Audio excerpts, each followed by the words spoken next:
On n'a pas fini de regarder la nouvelle BMW série 3. Sa ligne, son espace intérieur élargi, son moteur 4 ou 6 cylindres 24 soupapes, sa réserve de puissance, son ABS.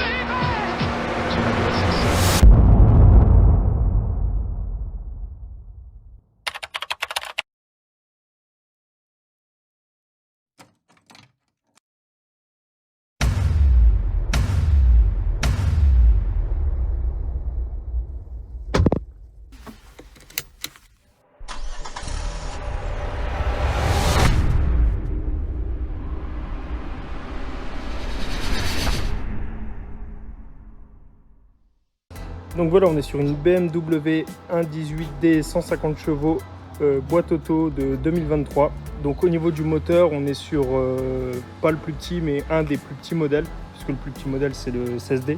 Là on est sur le 1.18D, donc, mais il développe quand même 150 chevaux. Et on est sur une boîte auto, donc ça c'est plutôt pas mal. Ce qui est bien avec ce véhicule aussi, c'est qu'on est sur un pack M, un magnifique pack M. Donc on peut le voir avec ces magnifiques jantes chaussées avec du run flat. Ça c'est top. Au niveau des pneus, c'est du 255 35 19. Voilà. Et des magnifiques jantes Biton à barre comme ça, franchement, elles sont absolument magnifiques. Le petit sigle M juste ici, dans les rétroviseurs qui sont bien travaillés, avec ce genre de 3 petites lames sur l'extérieur. Bien sûr, on a le toit ouvrant typique des BMW, avec l'aileron de requin juste derrière. Au niveau de la face avant, regardez-moi ça les amis, c'est la guerre. Regardez-moi ça si elle n'est pas agressive un petit peu, avec les prises d'air latérales là et là, très sympa. La calandre juste en dessous en nid d'abeille, avec la caméra juste là et cette grosse calandre là. Maintenant typique des BMW là, ces derniers temps ils ont plutôt agrossi les deux haricots à l'avant. Et je trouve que ça leur donne un côté encore bien plus agressif qu'avant. Donc là, on est sur une calandre tout en noir laqué. Ça nous dit bien qu'on est sur un pack sport. Les phares à LED, bien évidemment, avec la signature, les Angel Eyes de chez BM. Ils sont toujours là, mais bien plus carrés maintenant. Carré. Voilà un peu pour la face avant. Franchement, je la trouve absolument magnifique, cette voiture. Dites-moi ce que vous en pensez, vous, mais je trouve que vraiment, là, ils ont fait du travail BM. C'est la folie. Au niveau du côté, voilà à quoi ça ressemble. Donc on est sur une petite compacte sportive, très sympa. On a les vitres arrière surteintées et la lunette arrière également. Et regardez ce que j'aime beaucoup aussi, c'est ce petit spoiler qui remonte là, qui accentue le côté aérodynamique à l'arrière. Les feux arrière de nouvelle génération qu'on voit depuis quelques temps maintenant chez BM, qui forment une sorte de petits pics là juste là. Et là au niveau de l'arrière, je trouve qu'elle est encore bien plus énervée qu'à l'avant. Dites-moi ce que vous en pensez, mais regardez-moi ce diffuseur noir laqué avec cette double sortie de pot d'échappement. Les prises d'air latérales encore une fois, là et là. Vraiment, on est sur un véhicule qui nous dit qu'il n'est pas là pour enfiler des perles. La caméra de recul, elle se trouve juste ici. Voilà pour le 3/4 arrière. Avec la trappe à essence là, donc on est sur un diesel, hein, mais qui fait quand même 150 chevaux, je le rappelle. Et c'est largement suffisant. Voilà pour l'extérieur du véhicule. Au niveau du coffre, on est sur un haillon électrique. Voilà, on appuie sur le bouton ici tout seul. On a pas mal de place à l'intérieur. Hein. Franchement ça va. On pourrait assez facilement partir en vacances et y placer 2-3 valises avec quelques sacs. C'est largement suffisant. Voilà, avec un sous-coffre en plus. Donc ça, c'est la bonne surprise. Il n'y a pas de roue de secours. Hein. Voilà. On rappuie sur ce bouton là pour fermer le coffre électroniquement.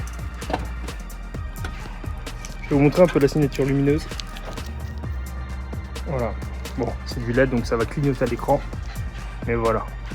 Ça vous montre un peu les deux Angel Eyes, enfin les 4 Angel Eyes qui s'allument quand on ouvre le véhicule. Au niveau de l'intérieur, on est sur une sellerie full cuir avec des sièges typés M. On retrouve juste là la petite surpiqûre aux 3 couleurs M et le petit insert là en noir laqué. Et regardez-moi un petit peu comment c'est travaillé, du cuir et à l'intérieur du cuir surpiqué comme sur les volants. Alors on est sur des sièges réglables électriquement bien évidemment, avec cette partie là qui s'avance et qui se recule, c'est bien sympathique pour les ischios jambiers. Le seuil de porte M, les portières sont vraiment très sympas je trouve, avec cette poignée très ergonomique. en alu brossé. Et puis les inserts, une sorte de plastique un petit peu style alu, vraiment sympa. La sono à l'intérieur, franchement rien à dire, ça pète bien. Voilà, alors on est sur un volant en cuir, je vais me reculer un peu. Voilà. Bienvenue. On est sur un volant en cuir M. Franchement il y a de la place à l'intérieur, hein. C'est une série 1, mais regardez, moi là je peux à peine toucher au bout. Je fais 1m78 et il faut bien reculer, j'arrive pas à toucher au bout. Donc même pour les grands gabarits, même pour les grands gabarits, c'est un véhicule où il y a de la place, c'est cool. Les réglages de feu se font là. Bon, historiquement, ça a toujours été ici sur les véhicules allemands. Maintenant, on appuie la molette, c'est de l'automatique. Hein, voilà. On peut régler, éteindre les phares, le plat-phare, enfin les plats-phares, les phares, les feux de stationnement, les feux de position, anti-brouillard, machin, voilà, vous connaissez. Mais regardez-moi, c'est ce volant depuis quelques temps qu'on voit apparaître chez BM, je trouve absolument magnifique. Volant chauffant avec la commande juste là. Toute cette partie là, ça va être au niveau du régulateur limitateur de vitesse. Et cette partie là va gérer au niveau de la radio, les stations, avec les molettes. Vous voyez, on va couper parce que on est sur YouTube. Voilà à quoi ressemble un peu le tableau de bord. Donc on est sur deux parties, hein. On n'est pas sur une seule partie comme chez Mercedes. On est bien sur deux écrans distincts. Voilà, donc là il nous dit que la portière est ouverte, on va la fermer. Donc là, au milieu, on a le statut du véhicule.